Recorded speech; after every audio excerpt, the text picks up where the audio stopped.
Dans ce problème, nous avons deux forces qui sont appliquées à un objet dans le cadre d'un équilibre de translation. Un équilibre de translation veut dire que nous avons un problème de statique. Un problème de statique veut dire que l'objet va être immobile ici. Donc la force résultante va être de 0. Ceci autant en X qu'en Y. Donc dans notre tableau de force, en X et en Y, nous pouvons écrire que la force résultante est de 0 Newton. Donc si on regarde le schéma, donc nous avons deux cordes qui sont placées ici, qui sont accrochées au plafond, et nous avons une masse suspendue. Une masse suspendue de 20 kg, donc nous avons déjà la force gravitationnelle qui est de 200 newtons.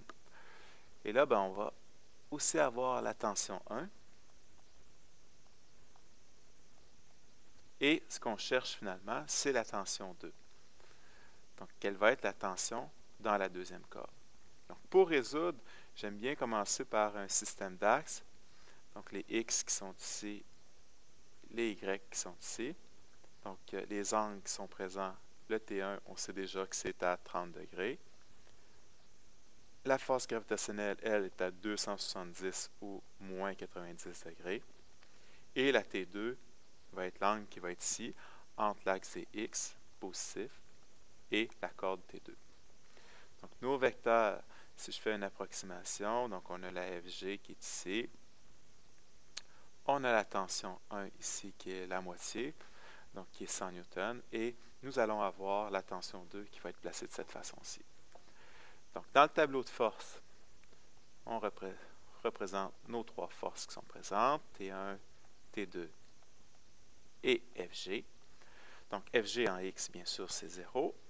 En Y, c'est moins 200, puisque nous avons 200 newtons de force gravitationnelle et que c'est orienté vers le bas.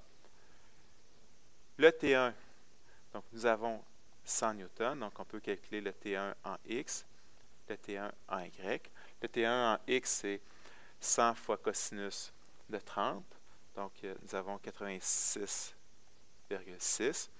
En Y, nous avons 50. Donc maintenant, on peut déterminer quelle est la valeur de la tension 2 en X, quelle est la valeur de la tension 2 en Y.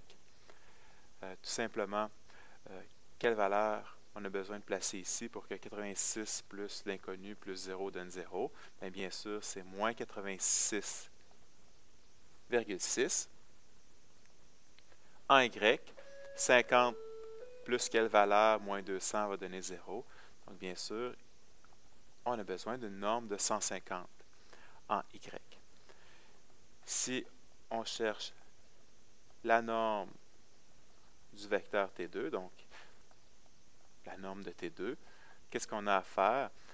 Pythagore, donc moins 86,6 au carré plus 150 au carré, racine carrée. Faire attention ici, c'est le moins 86 qui est au carré, donc on va obtenir une valeur positive. Donc nous obtenons une T2 de 172 newtons.